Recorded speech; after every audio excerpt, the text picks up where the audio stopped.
তিনি কি করলো, তারা জায়গা জমির দলিল সহ যা কিছু আছে এর সব কিছু, খাবার আসবাবপত্র টাকা পয়সা যা আছে সব কিছু একটা উডের উপরে উড়াইছে। উড়ানির পরে তিনি তার বাড়ি থেকে চলে আসতেছে, যে আর বাড়িতে থাকতো না। আমার কথা বোঝা যায়নি বাবা? বুঝতেছেন নি? না বুঝতে প্রশ্ন করবেন, আন্তাজি বয়ে থাকলে কাম হইতো না, কথা কোন ঠিক কিনা। তখন কি করতেছে, সব কিছু যখন একটা উডের মধ্যে উড়াইছে, উড়ায় তিনি মরুভূমির পথ দিয়ে যাইতেছেন। হাঁটতেছেন হাঁটতেছেন, হাইটা হাইটা যাইতেছেন, হাইটা হাইটা যাইতেছেন। যখন পানির প্রয়োজন হয় তখন উটের তাকে একটু পানি লইয়া খা, যখন খাবারের প্রয়োজন হয় উটের তাকে নিয়ে একটু খাবার খা। অর্থাৎ তার জীবনে যে যে কিছু লাগবো, যেটি ছাড়া সে বাঁচতো না, এই সব কিছু উটের উপরে লইয়া সে হাঁটতেছে, যাইতেছে, মরুভূমিতে যাইতেছে। যাইতে যাইতে সে ক্লান্ত হয়ে গেছে। মরুভূমির পথ, হঠাৎ করে সামনে একটা বড় গাছ পাইলো। ওই গাছে এনে সে একটু শুইলো, একটু আরাম করলো। হঠাৎ করে সে ঘুমায় গেল, ক্লান্ত শরীর ঘুমায় গেল। ঘুমানির পরে ঘুম থেকে উঠতে দেখে তার যে উটটা ছিল, উটটা আর তার জায়গার মধ্যে নাই। উটটা জানি কোথায় চলে গেছে। কোন বেড়া কি মরবো না বাঁচবো? কথা কোন না রে, মরবো না বাঁচবো? মরবো, কারণ তার জীবনে যা কিছু লাগে বাঁচার জন্য সবকিছু উডের মধ্যে উড়াইছে। উঠ গেছে গা আড়ায়, তাহলে বেড়া কি বাঁচবো? বেড়া কিন্তু আর বাঁচতো না। বেড়া কি কোথায় সব নষ্ট করছে। বেড়া এত চিন্তা, ওহন কি করবো? বেড়া তো আজ যে আর কোনো নাই, বাউ নাই, আর কোনো উপায় নাই। আমি এক কাজ করি, মরণ শোয়া শুই। মরণ শোয়া মানে কি? মানে মানুষ যেভাবে মরলে যেভাবে শুয়ে থাকে, তিনি একটা ভালো জায়গা দেখে বা মরণ শোয়া শুয়ে রয়েছে, যে একজন আয় যদি আমার লাশটা দাফন করে তো করলোই, নাহলে মরুভূমির বালু দিয়ে আমার ঘুরালবো, এনই আমার লাশ হইব। তিনি এইভাবে শুইলেন। শুয়া চিন্তা করতে করতে করতে করতে হঠাৎ করে আবার ঘুমায় গেছে। ঘুম ভাঙ্গার পরে দেখে তার উটটা করতে গুইরে গেড়ে আয়া আবার তার দ্বারও কারইয়া রইছে। জুড়ে বলেন সুবহানাল্লাহ। বলেন বেড়া কি খুশি না বেজা? আরে সর্বনাশ, এমন খুশি না তো, বেটার খুশির আবেগ সামলাইতে না পারে কইতেছে, আল্লাহ তুমি আমার গোলাম, আমি তোমার মাওলা। কথা কি উল্টা লাগাইছে না? ফেরেশতাকে আল্লাহ ধরতাম নাকি? আরে না, রাগ ধরিস না, তোরা তো বান্দার উফরে চেহারা দেখতেছ, আমি তো এর অন্তরের মাঝে ছায়া রইছি। এর অন্তরে কইতেছে, আল্লাহ তুমি আমার আল্লাহ, আমি তোমার গোলাম। উটটা যে মিলাইছে, জুড়ে বলেন সুবহানাল্লাহ। আল্লাহ কি দেখে? অন্তর দেখে। আপনার উপরে লেবাস আল্লাহ দেখতো না, বড় আমি জুব্বা লাগাইলাম, আল্লাহ জুব্বা দেখতো না। আল্লাহ আমার মনের ভিতরে কি আছে সেটা দেবো। কথা বলেন ঠিক কিনা? কোন মানুষটা কতটুকু পরহেজগার সেটা আল্লাহ দেখে। আল্লাহ অন্তরের মধ্যে তাকায় থাকে, উপরের লেবাস আল্লাহ দেখে না। অন্তরের মধ্যে যদি আপনি আল্লাহর ভয় থাকে, নবীর মহব্বত থাকে, তাহলে আপনার জীবন সাকসেসফুল। জুড়ে বলেন সুবহানাল্লাহ। এই জন্য বলি, কুদর মুখে কুদর জীবে কেমনে জপি তোমার নাম। কুদর মুখে কুদর জীবে কেমনে জপি তোমার নাম। জলিল জাবার তুমি ও গো রহিম রহমান। জলিল জাবার তুমি ও গো রহিম রহমান। 18,000 মাখলুকাতের স্রষ্টা তুমি মাওলা, স্রষ্টা তুমি। আরশ কুরসি লৌহ কলম সৃজিলে ভূমি মাওলা, সৃজিলে ভূমি। পাহাড় পর্বতে যিনি ফেরেশতা, পাহাড় পর্বতে যিনি ফেরেশতা, রহিল না আল কোরআন। জলিল জাবার তুমি ও গো রহিম রহমান। জলিল জাবার তুমি ও গো রহিম রহমান। লাখের অধিক নবী তুমি ধরাই পাঠাইলে মাওলা, ধরাই পাঠাইলে। কারো হাতে সহিফা ও শরীয়ত দিলে মাওলা, শরীয়ত দিলে। সঠিক পথে আনতে টেনে পথ বলে শত ইনসান। জলিল জাবার তুমি ও গো রহিম রহমান। জলিল জাবার তুমি ও গো রহিম রহমান। কুদর মুখে কুদর জীবে কেমনে জপি তোমার নাম। জলিল জাবার তুমি ও গো রহিম রহমান। জলিল জাবার ও গো রহিম রহমান। জিন ইনসান সৃজিলে তুমি করতে ইবাদত, মাওলা করতে ইবাদত, কিন্তু মানব জাতিকে দিলে বড়ই নিয়ামত, মাওলা বড়ই নিয়ামত। জিন ইনসান সৃজিলে তুমি করতে ইবাদত, মাওলা করতে ইবাদত, কিন্তু মানব জাতিকে দিলে বড়ই নিয়ামত, মাওলা বড়ই নিয়ামত। সঠিক পথে আনতে টেনে পথ ভুলেছ তো ইনসান, জলিল জাবার তুমি ও গো রহিম রহমান, জলিল জাবার তুমি ও গো রহিম রহমান। আল্লাহুম্মা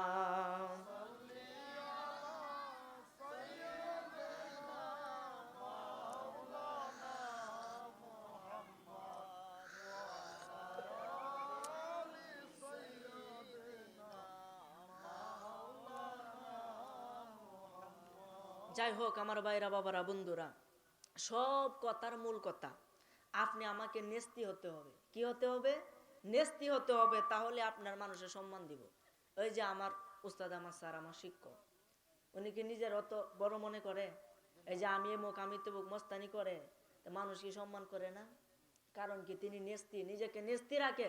এই নেস্তি রাখলে আল্লাহ তার সম্মান বাড়ায় দেয়। জুড়ে বলেন সুবহানাল্লাহ।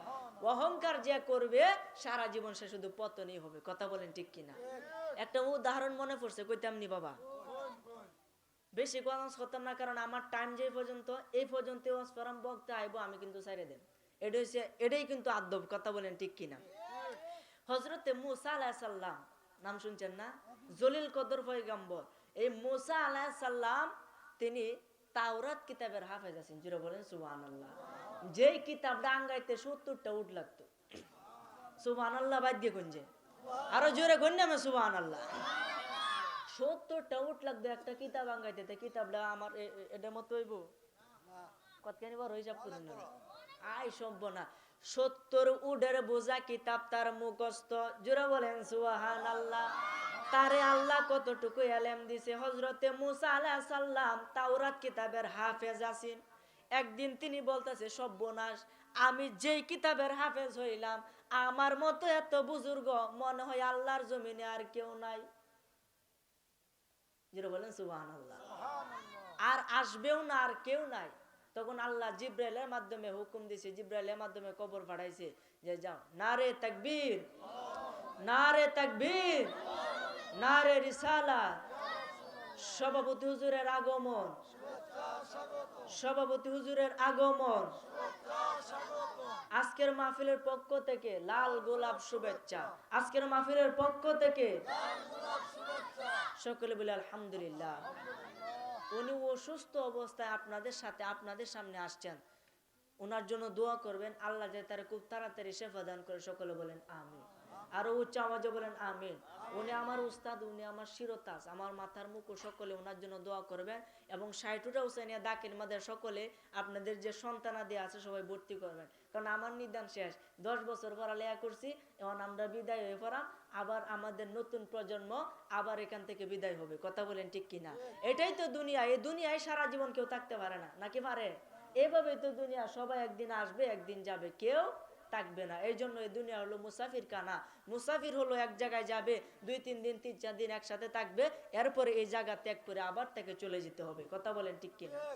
এই জন্য আমার ভাইরা বাবারা বন্ধুরা বলতেছিলাম, হযরতে মুসা আলাইহিস সালাম তিনি 70 উটের বোঝা একটা কিতাবের হাফেজ আছেন, তাওরাত কিতাবের হাফেজ।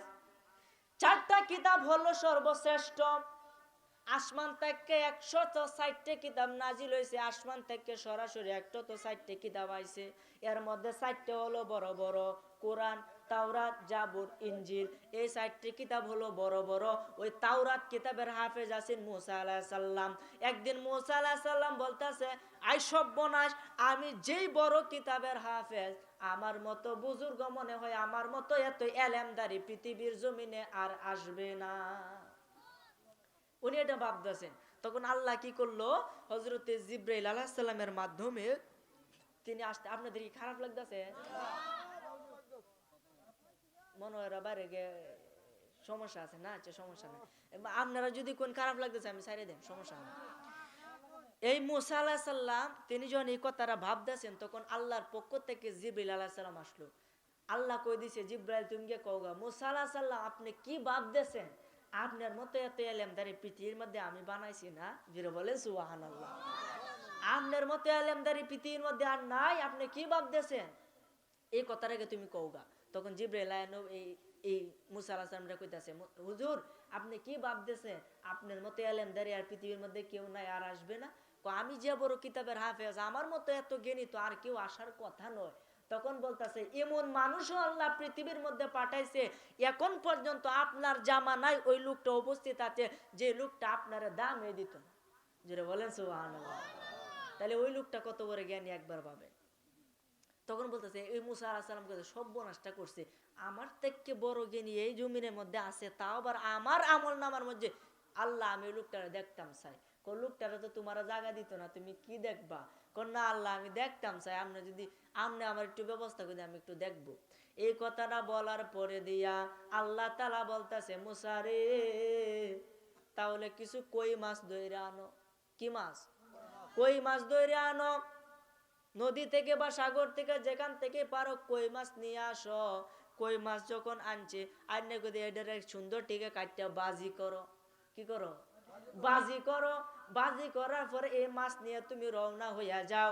যে জায়গার মধ্যে এই মাছ জীবিত হয়ে যাবে, যে জায়গার মধ্যে এই মাছ আবার আগের রূপ ধারণ করবে, ওই জায়গার মধ্যে তুমি ওই লোকের দেখা পাইবে। জোরে বলেন সুবহানাল্লাহ। তুমি মাছটি লয়ে যাও, এই মাছটি যেন যেত হইব এন তুমি লোকটারে ভাইবা। সুন্দর কথা না? তখন এই সর্বনাশটা করছে, আবার মাছ যেত হইব। আচ্ছা দিই তো, তিনি কই মাছ ধরে আনছে, আন্যা বাজি করছে। তখন তার চাচাতো ভাইকে নিয়ে তিনি রওনা শুরু কইরা দিছে, যাইতেছে যাইতেছে হাঁটতে হাঁটতে হাঁটতে হাঁটতে পানির পার দিয়ে হাঁটে। পানি যেখানে বিশাল বড় পানি, ওখান দিয়ে হাঁটতেছে হাঁটতেছে হাইটে হাইটা যাইতে যাইতে হঠাৎ করে হজরতে মুসা আলাইহিস সালাম ক্লান্ত হইয়া বলতেছে আমি একটু বিশ্রাম নিব, আর হাঁটতে পারবো না, একটু ঘুমাইতে হবে, একটু বিশ্রাম নিতে হবে, একটু রেস্ট নিতে হবে। এই কথাটা বলার পরে তার ভাই বলতে যাচ্ছে ঠিক আছে আপনি একটু বিশ্রাম নেন, আমি আপনার পাশে বসা আছি। মাছগুলা তৈছে তনের পরে ওই মুসা আলাইহিস সালাম ঘুমায় গেছে। ঘুমায় যাওয়ার পরে ওই চাচাতো ভাই, ওই ভাইটা বলতেছে নামাজের টাইম যেহেতু হয়েছে ওযুটা কইরালাই, নামাজটা তো পড়তে হবে। এই কথা বলে সে পানি দাঁড়ো আসিন ওযু করতে গেছে। ওযু করে যাওয়ার পরে বলতেছে মাছটি আমি না তো যায়, যদি শিয়াল কুকুরে বা কোনো বিড়ালে যদি আইসা খায়ালা বা কোনো কিছু দাদু খায়ালা তা তো মাছটি পাওয়া যেত না। এই মাছগুলারে আমি সঙ্গে কইরা লইয়া যাব। এই কথাটা বলার পরে ওই কই মাছ বাজিগুলারে সঙ্গে কইরা লইয়া নদীর পাড়ে রাইখা সে ওযু করতেছে। আচ্ছা ওযু করার সময় আপনারা দেখবেন এক ফোঁটা দুই ফোঁটা পানি একটু চিত্রের ভিতরে পড়ে, পড়ে না? পড়ে না? এটা কিন্তু আবার মাকরু, কিন্তু আবার হারাম পর্যায়ে না, এটা ঠিক আছে। এই যে পানি চিত্রায় পরে ওই লোকটা মাছ একবারে দাঁড়ো তুই ওযু করতেছে, এই ওযুর এক দুইটি ফোঁটা পানি গিয়ে মাছের শরীরে পড়ছে। পড়ার সাথে সাথে মাছ ব্যক্তি যেত ফাইলে পানি পড়তে। জুড়ে বলেন সুবহানাল্লাহ। আরো জুড়ে কোন সুবহানাল্লাহ। এ পানির যখন পড়তেছে লোকটা আশ্চর্য সর্বনাশটা করছে, পানিত মাছ এবার ফাইলে পড়তেছে। তো এই পানি যে বলে জেন্দে পড়তেছে বিশাল বড় এক সুরঙ্গ হয়ে যাইতেছে, মানে চতুর্দিক দিয়ে পানি, মাছ জ্ঞান কোনো পানি না। এবার গুলারি গুলো এখানে যাইতেছে, মাছগুলা যাইতেছে। এই দেখে সে দৌড়ে গেছে, গিয়ে দিয়ে মুসা আলাইহিস সালাম সজাগ হয়ে পড়ছে। কোথায় মাছ কই আমি কায়াম এটা কিদা লাগছে, মাছ গে নদী দুন গা যেবা যাইতেছে ওহনো যাইতেছে, তাড়াতাড়ি আয়। এটা কইয়া মুসা আলাইহিস সালাম রে লইয়া নদীর কাছে গেছে, গিয়া দেখে মাছগুলা এভাবে যাইতেছে।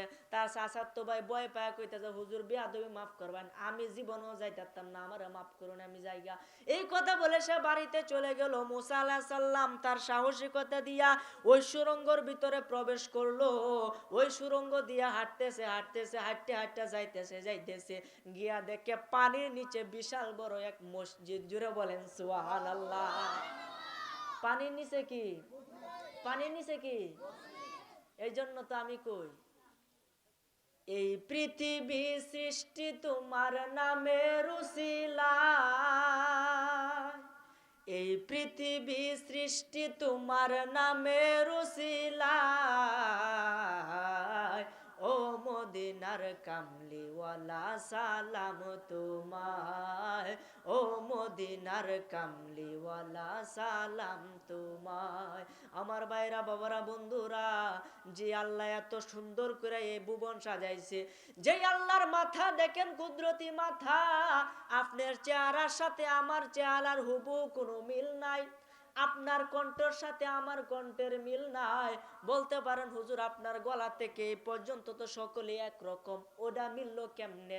ওইটা বানাইছে আল্লাহর আদেশে ফেরেশতারা। কেলা বানাইছে? আল্লাহর আদেশে কেলা বানাইছে? ফেরেশতারা বানাইছে আল্লাহ তাআলার আদেশে। আর আল্লাহর নিজ কুদরতি হাতে এই গলা থেকে আপনার এই মস্তিষ্কটা আল্লাহ বানাইছে। জুড়ে বলেন সুবহানাল্লাহ। এই জন্যই তো আপনার কণ্ঠের সাথে আমার কণ্ঠের কোনো মিল নাই। একটা পাখি, যে কোনো পাখি, যত ধরনের পশু পাখি আছে সবকিছু আল্লাহর আদেশে ফেরেশতারা বানাইছে, ফেরেশতার মাধ্যমে। এই জন্য তো সব পশু পাখি একরকম। কথা বলেন ঠিক কিনা? এই জন্য আমার ভাইরা বাবারা বন্ধুরা, জুড়াই গেছে, এই জন্য আমার ভাইরা বাবারা বন্ধুরা, যে আল্লাহ এত সুন্দর করে পৃথিবী সাজাইছে, যে আল্লাহ এই মাটি বানাইছে, মাটির নিচে পানির সাগর, পানির নিচে আগুনের সাগর, এখান থেকে আসমান 500 বছরের রাস্তা, প্রথম আসমান থেকে আরেকটা আসমান 500 বছরের রাস্তা, এখান থেকে প্রথম আসমান যতটুকু দূরত্ব, এক একটা আসমান এতটুকু বলি। জুড়ে বলেন সুবহানাল্লাহ। যে আল্লাহ এত সুন্দর কারিগর, সেই আল্লাহ কত সুন্দর হবে একবার পাবে। দুনিয়া সুন্দর, মানুষ সুন্দর, আসমান সুন্দর, জমিন সুন্দর, সুন্দরে সুন্দরে পাল্লা, জানি না কত সুন্দর তুমি আল্লাহ, জানি না কত সুন্দর তুমি আল্লাহ। কথা বলেন ঠিক কিনা? ওই মুসা আলাইহিস সালাম ভিতরে ভিতরে প্রবেশ করলো, কইসা ভিতরে প্রবেশ কইরা দেখে পানির নিচে বিশাল বড় মসজিদ। ওই মসজিদের মধ্যে একজন বুজুর্গ ব্যক্তি নামাজ আদায় করতেছে, উনি পিছনে তাকায়া রইছে, উনি পিছন দিকে দাঁড়ায়া রইছে, নামাজ পড়তেছে। নামাজ পড়ার পরে তিনি পিছনে তাকায় দেখে হযরতে মুসা আলাইহিস সালাম দাঁড়ানো।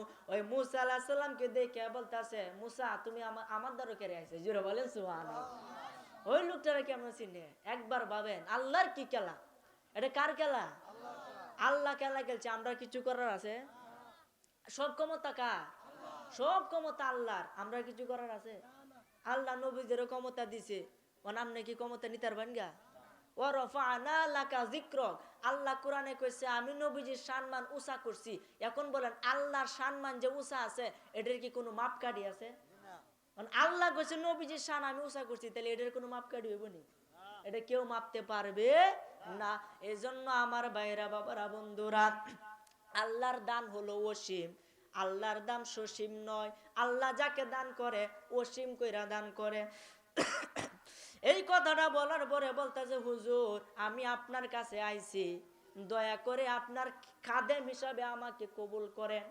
মুসা আলাইহিস সালাম কইতেছে, হুজুর আপনার খাদেম মানে খেদমতদার হিসেবে আমার একটু কবুল করেন। তখন কইতেছে, দূর যাও, তোমার মতো লোকের আমার খেদমত করা দরকার নাই, তোমার ধৈর্য তো নাই আমার সাথে থাকার মতো। জুড়ে বলেন না সুবহানাল্লাহ। এত বড় জ্ঞানী, 70 বোঝার কিতাবের হাফেজ, এই লোকটারে কোনো দাম দিতেছে না, তাহলে এই লোকটা কত বড় জ্ঞানী একবার ভাবে।